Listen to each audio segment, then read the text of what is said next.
In a small mountain town far from the noise of the cities, there lived a young man named Arham, who had grown tired of the chaos in his mind.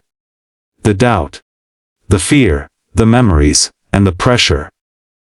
Every morning, he would wake up with the weight of the world on his chest, trying to please others, live up to expectations, and fight battles that no one could see.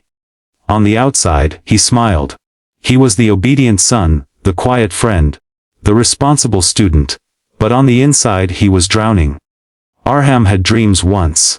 He wanted to be a painter, to explore the world, to live freely, but slowly, society's voice grew louder than his own. "Get a real job," they said. "You're wasting your time," they warned. "Be practical," they shouted. So he buried his dreams, layer by layer, year by year. But the more he tried to silence them, the louder the voice inside him cried out for meaning. One day, after another failed job interview, and a cold rejection that pierced his heart, Arham wandered into the hills without knowing where he was going. His feet led him to an old monastery carved into the cliffs, a place few knew existed. There, he met a silent monk named Master Kenji, who simply looked at him and said, "Your eyes scream louder than your words." Arham broke down for the first time in years. Not because he was weak, but because someone finally saw his pain. He asked the monk, "What's wrong with me? Why do I feel so lost?" The monk smiled and poured tea into a cup. He kept pouring until the tea overflowed and spilled onto the floor. "Why did you do that?" Arham asked. The monk replied, "This cup is like your mind, so full of fear, doubt, anger, pride. It cannot take in anything new until it is empty." Those words hit Arham like thunder. He realized he had been holding on to so much, expectations, regrets, noise, that there was no room left for peace, clarity, or growth. He decided to stay. Day after day, he cleaned floors, chopped wood, meditated, and listened, not to the world, but to himself. Slowly, the voices began to fade. The critic inside him grew quieter. He learned to breathe, to focus, to accept. He learned that silence isn't emptiness. It's space for something new to grow. He began painting again. Not for money, not for approval, but for truth. His colors spoke stories of pain and healing, of chaos and calm. Word of his art spread, but he didn't care about fame. He had already found something greater: purpose. And with that purpose, he became unstoppable.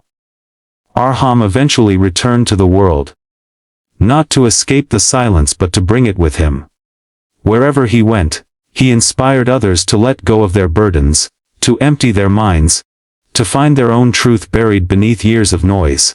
Because sometimes, the path forward isn't to add more, but to subtract. Less fear, less judgment, less clutter. Only then can the real you rise. So if you are watching this and feel overwhelmed, ask yourself, what are you carrying that no longer serves you? What can you let go of today to make space for your true self? The story of Arham isn't just his. It's yours, too. And if this story touched you, if it sparked even a moment of clarity in your heart, then remember, this is just the beginning. Hit that subscribe button, because on this channel, we explore more stories that awaken the warrior, the dreamer, and the healer inside you. Let's grow together, one powerful story at a time. Years passed, and Arham's life transformed. He became known not for his fame or fortune, but for his unshakable calm in a world that was constantly screaming. People from around the world traveled to hear him speak, not in loud lectures or dramatic performances, but in simple words, quiet pauses, and the space between them. His paintings now hung in galleries, yes, but more than that, his way of life had become the message. He had begun hosting small retreats at the same mountain monastery where his journey began, helping people from all walks of life to empty their minds and rediscover their inner truth. One day, a woman named Zara arrived, a powerful CEO in the corporate world. Zara had everything: cars, houses, respect, but no peace. Her mind was a war zone.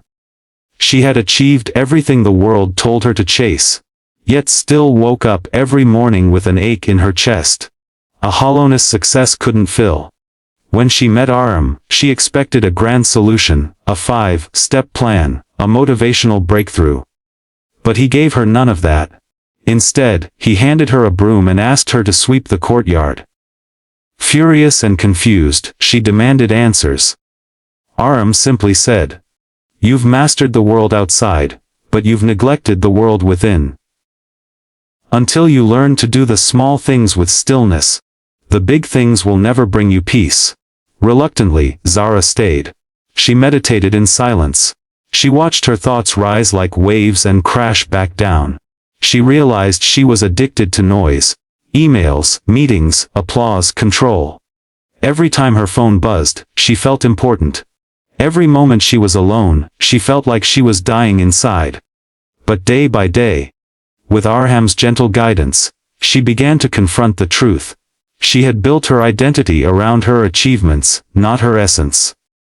One night, under the stars, she asked Arham, "Why do I feel like I'm losing everything?" Arham replied, "You're not losing. You're shedding." That night, she cried. Not out of despair, but relief. She hadn't felt this light in years. That moment sparked a revolution within her. She began letting go of the need to prove, the desire to control, the constant hunger for validation. She started living, truly living. Months later, she returned to the city, but not as the same woman. She transformed her company culture. Instead of fear and pressure, she brought clarity and presence. Productivity soared, not because people worked harder, but because they felt human again. One by one, more people came. Students, soldiers, doctors, artists, all burdened by invisible weights. And with each person, Arham said the same thing: empty your mind. Only then will you see who you really are. And one by one, they woke up. They weren't escaping life. They were finally entering it. This isn't just a story about Arham or Zara. It's a mirror. Because maybe right now, you're the one sitting in silence, trying to find your place. Maybe you've done everything right, but still feel like something's missing. The truth is, the world will never stop yelling. It will tell you to chase more, do more, be more. But peace doesn't live in noise. It lives in presence. The strongest version of you isn't the one that's loud, proud, and busy. It's the one that's still, clear, and connected. So today, pause. Close your eyes. Breathe and ask yourself, what can I let go of today? Because you don't need to become someone else. You just need to return to who you truly are. If this story helped you remember your own power, then let it be a beginning, not an end. Subscribe to this channel for more stories like this. Stories that don't just entertain, but awaken. Stories that speak to the part of you that's ready to rise, ready to heal, ready to lead. Not from ego, but from essence. And remember, in the quiet moments, your truth speaks the loudest. Empty your mind, and you will find everything.